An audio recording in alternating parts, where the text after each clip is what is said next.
Está Fernando Villavicencio, quien ya se prepara en este momento para intervenir y lo vamos a escuchar. Colegas legisladores,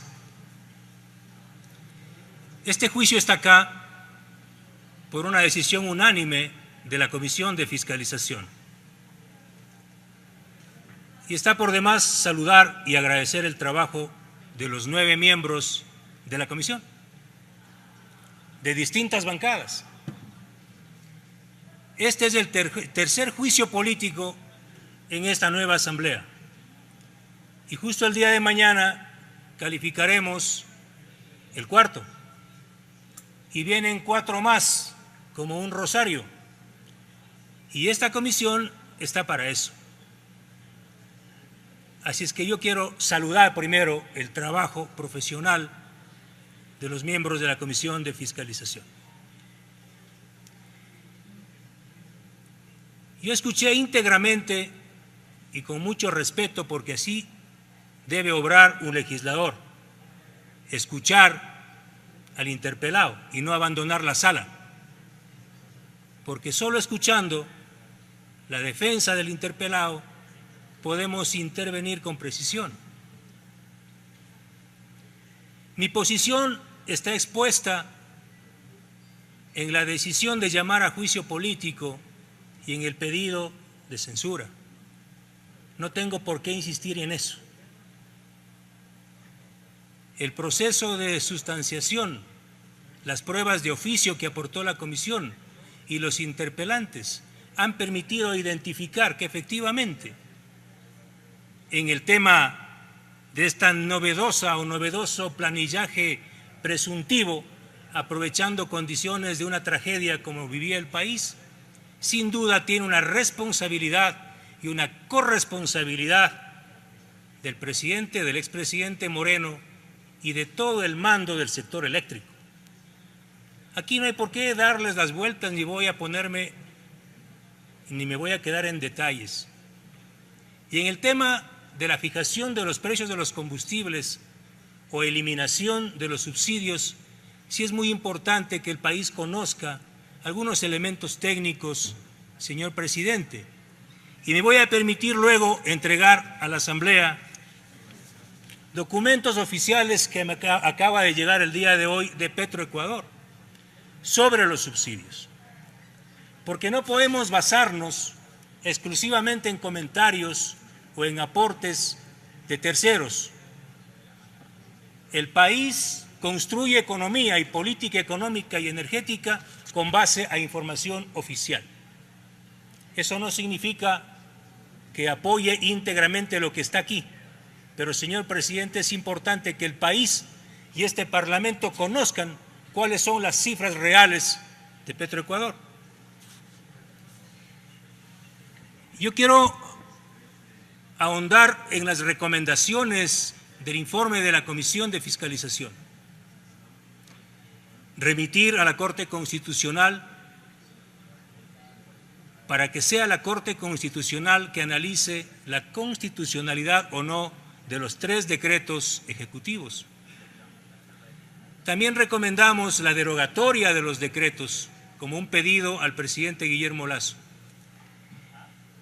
Y hay un capítulo importante sobre una exigencia parlamentaria para garantizar las normas ambientales de uso de los combustibles. Se exige que se aplique la norma Euro 5, que en este país rige desde hace varios años atrás. Y al respecto quisiera decir lo siguiente. El Ecuador, el año 2006, producía 530,000 barriles de petróleo, con 6,000 empleados. Al cerrar el año 2017, producía 520,000 con 13,000 trabajadores. Hoy, más o menos, estamos por las mismas cifras. Es decir, se ha duplicado el número de trabajadores y la producción incluso tiende a caer. También es importante que se diga aquí que casi el 90% del saldo exportable del petróleo está pignorado a China y Tailandia para pagar una deuda externa contratada desde el año 2009. Es decir, ahora que tenemos los más altos precios del petróleo, el Estado ecuatoriano no puede licitar ese crudo porque está condenado a pagar una deuda chulquera con más del 7% de interés hasta el año 2024. Es decir, compañeros, en el supuesto de que tuviésemos capacidad de refinación para procesar aquí derivados, estaríamos literalmente imposibilitados porque casi todo el crudo de exportación está condenado a pagar la deuda a China y Tailandia. El país tiene 4 refinerías y una capacidad de 175,000 barriles por día. La refinería de Esmeraldas produce al orden de 100,000, 110,000 barriles por día. Señora Presidenta, señores legisladores, es importante que se sepa que el 50% de la carga de la refinería Esmeraldas constituye residuo, es decir, un subproducto que solo sirve en la medida en que se mezcle con otro producto que se llama cutter stock y se obtiene el fuel oil de exportación. Es decir, luego de una inversión de más de 2.200 millones de dólares, la refinería de Esmeraldas sigue produciendo el 50% de residuo y del 50% de productos limpios, colegas, y esta es información oficial, del 50% de productos limpios, diésel, naftas o gasolinas, ¿saben ustedes cuál es el contenido de azufre? 1.400 partes por millón de azufre. ¿Y saben cuánto manda la norma Euro 5? 15 partes por millón de azufre.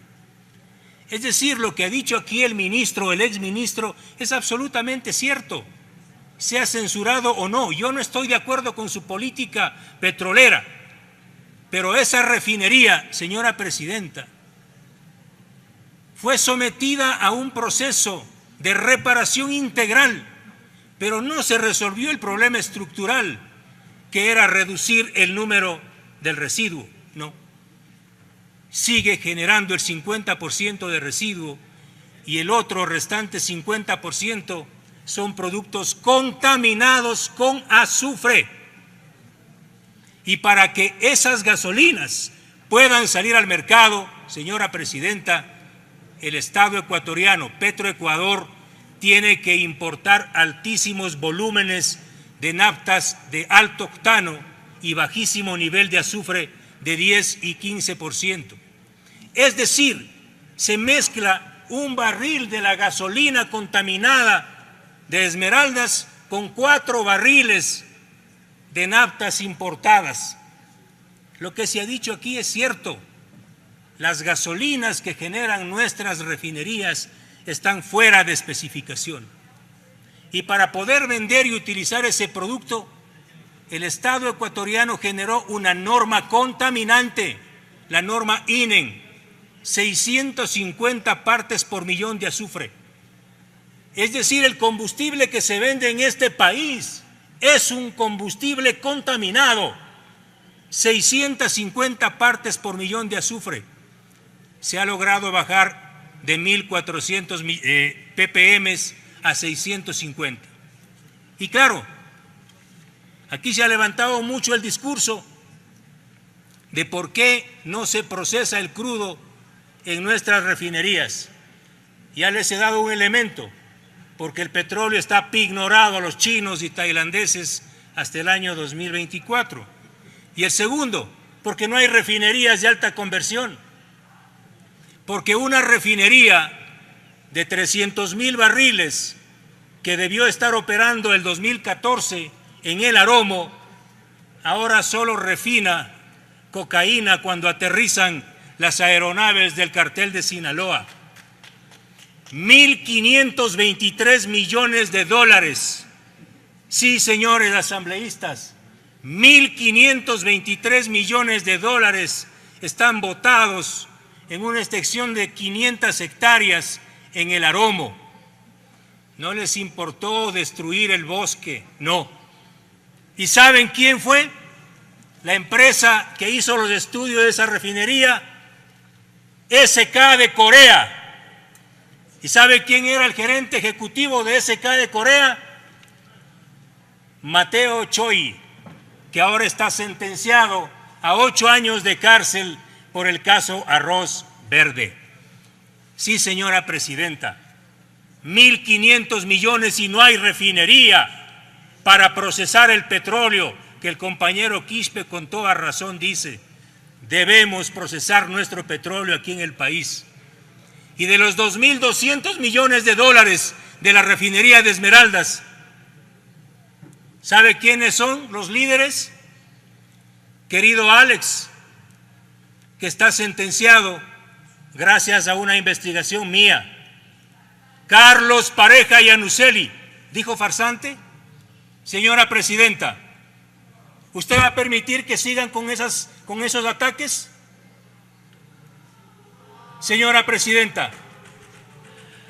Tenga la bondad de respetar la intervención del señor asambleísta. Aquí no hay farsa. Fernando Villavicencio. Alex Bravo está preso. ¿Y saben por qué está preso? Porque le encontramos con 6 empresas offshore. Ustedes que les gusta hablar de paraísos fiscales, 6 empresas en paraísos fiscales. En la sala. Señor asambleísta, al punto. Estoy hablando del tema. La repotenciación de la refinería de Esmeraldas.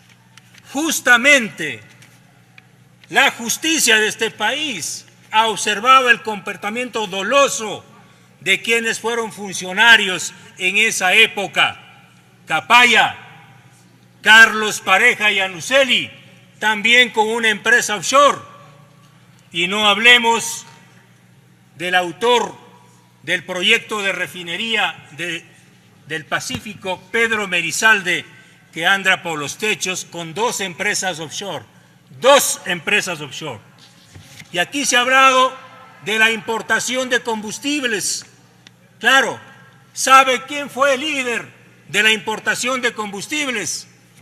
Nielsen Arias Sandoval. Manejó 100.000 millones de dólares en exportación de crudo y en importación de combustibles. ¿Y sabe dónde está Nielsen Arias Sandoval? Escondido en Andorra, con 4 empresas offshore, en Pandora Papers y en Panama Papers. Tiene 1 minuto, señor asambleísta. Muchas gracias. Solo esa historia nomás. Les dejo el minuto. Muchas gracias. Y voy a entregar esto a Secretaría, por favor. Señor, tiene el uso de la palabra el asambleísta